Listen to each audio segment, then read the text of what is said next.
Nous l'avons annoncé sur ce plateau, Patrick Mouyaya, qui est député, est notre invité. Nous allons aborder avec lui cette question d'actualité. On parle de la 34e session de l'Union africaine. Il revient fraîchement de ce pays qui a organisé ses assises, on doit le dire. La RDC prend les commandes. Patrick Mouyaya, bienvenue. Merci de Alors me pour recevoir commencer, merci beaucoup. Pour commencer, la RDC aujourd'hui est à la tête de l'Union africaine. Quel est le bénéfice direct, l'intérêt que tire la République démocratique du Congo? L'intérêt, c'est d'abord un repositionnement au plan continental, principalement parce que c'est la République démocratique du Congo, à travers son président, qui va porter la voix de l'Afrique. Vous imaginez ce que ça représentait d'être le porte-voix d'1 milliard d'âmes sur le continent et d'être l'interlocuteur des autres chefs d'État à travers le monde, mais aussi être celui qui préside et qui suit au quotidien les développements de toutes les questions de l'Afrique. C'est une responsabilité supplémentaire pour notre président, mais c'est aussi historique parce que la dernière fois, c'était le maréchal Mobutu. À l'époque, il n'était même pas encore maréchal. En 67, ça fait 54 ans. Aujourd'hui, la RDC trône sur l'Afrique. C'est une occasion non seulement de fierté, mais c'est une occasion des repositionnements du pays. C'est aussi une occasion qui s'offre à nous, Congolais, dans notre globalité, de démontrer ce que nous pouvons faire pour les autres. Justement, on doit prendre ça comme une opportunité, mais quels sont les enjeux auxquels la RDC fera face? Mais les enjeux sont énormes. D'abord parce que vous savez que le monde est secoué par la crise de Covid-19 et on parle de la ZLECAf parce que finalement, il faut que l'Afrique, s'il veut être le plus grand marché au monde, il faut qu'on arrive à casser les barrières entre nous, à construire de ponts et les routes et les défis qui nous concernent. Mais on parle aussi de réformes de l'institution, de l'Union africaine elle-même, pour que les États africains soient le premier contributeur et qu'ils puissent être en mesure de se prendre en charge. Et d'autres, plusieurs questions intégrateurs. Il ne faut pas oublier que la République démocratique du Congo, c'est ces pays au centre de l'Afrique qui peut permettre la connexion Est-Ouest, Nord-Sud.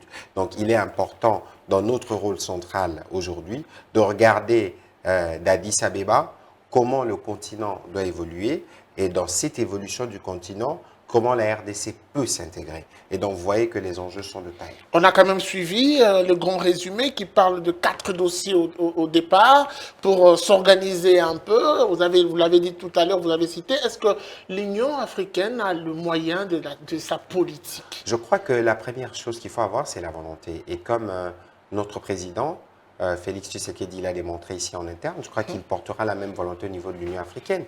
Il y a un programme de réforme qui a été proposé par le président rwandais, qui se poursuivra. Je crois qu'au terme de ces réformes, il y aura des propositions plus contraignantes qui voudraient que les États africains soient les premiers États qui supportent ou qui prennent en charge l'institution continentale pour régler nos problèmes. Ce sera déjà un premier pas. Je crois aussi qu'il y a j'ai perçu qu'il y avait beaucoup de volonté et d'engouement autour de cette présidence de la RDC parce que nous avons eu les privilèges d'assister au débat des chefs d'État. C'était assez houleux pendant à peu près 10 heures, mais vous sentez qu'il y avait une réelle empathie et une réelle détermination que le président Tshisekedi fera, comme lui-même l'a dit, si pas à l'égal, mais mieux que son prédécesseur, qui est le président Cyril Ramaphosa. Revenons un tout petit peu sur ces résolutions, parlons de ce qui semble être plus prioritaire en ce qui concerne la Covid-19, mais aussi cette ZLECAf, la zone de la libre-échange.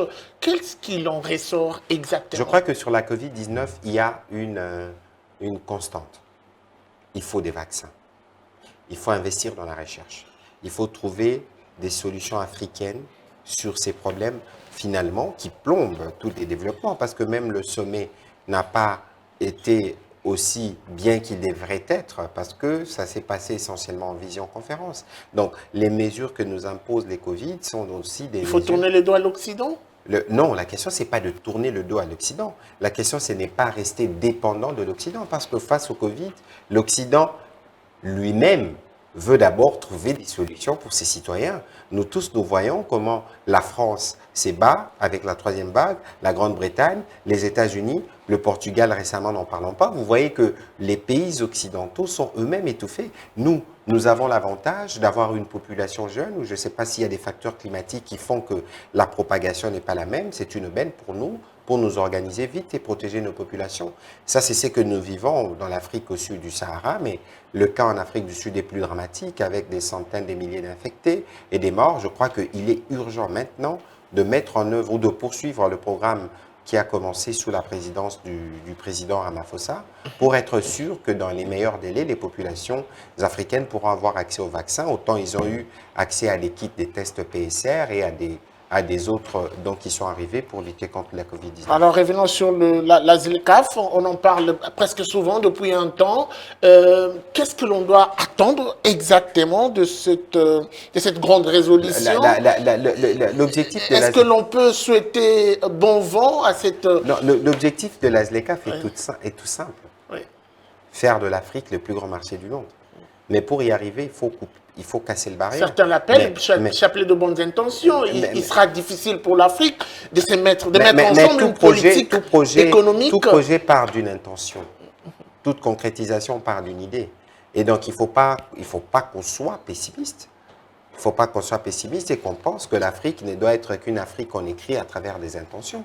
Il faut que nous, les descendants, hier, le président Tshisekedi avait parachevé, je crois, à Joseph Kizerbo, qui disait « l'Afrique, on ne la construira pas, elle se construira elle-même ». Ça veut dire que si nous voulons construire notre continent, nous devons être en mesure de prendre des dispositions qui nous aident à y arriver. Et aujourd'hui, nous regardons la population que nous avons, la croissance de cette population et tout ce que nous avons comme ressources. François Hollande l'a dit ici au sommet de la francophonie, que l'Afrique était la jeunesse du monde.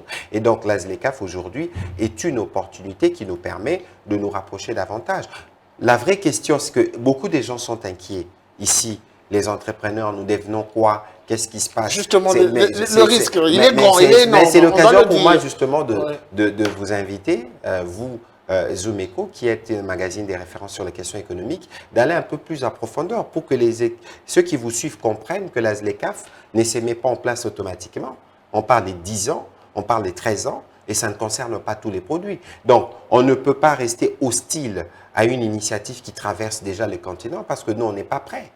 On ne sera jamais totalement prêt. Mais c'est là, aujourd'hui, doit servir des détonateurs pour nous, autorités politiques, de nous dire qu'est-ce que nous faisons pour outiller nos entreprises, qu'est-ce que nous faisons pour recréer notre tissu industriel. C'est ça les vrais enjeux, parce qu'il faut être compétitif. Très bien. Je crois que nous avons compris le rôle que nous devons jouer et j'espère vivement que notre gouvernement, c'est lui qui arrive, s'y engagera et nous, les parlements, dans le cadre de nos prérogatives. Alors, je finis ma question avec cette paraphrase de Félix-Antoine Tshisekedi qui dit une Union africaine au service des peuples.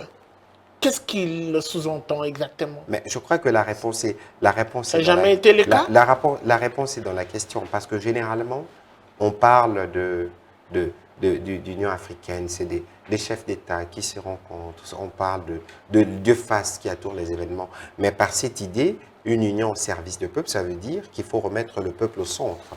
Il faut aller trouver ces peuples-là dans les marchés, il faut aller trouver ces peuples-là dans les stades, il faut aller trouver ces peuples-là dans les écoles, regarder dans quelles conditions ils étudient, regarder dans quelles conditions ils se nourrissent pour voir comment l'améliorer.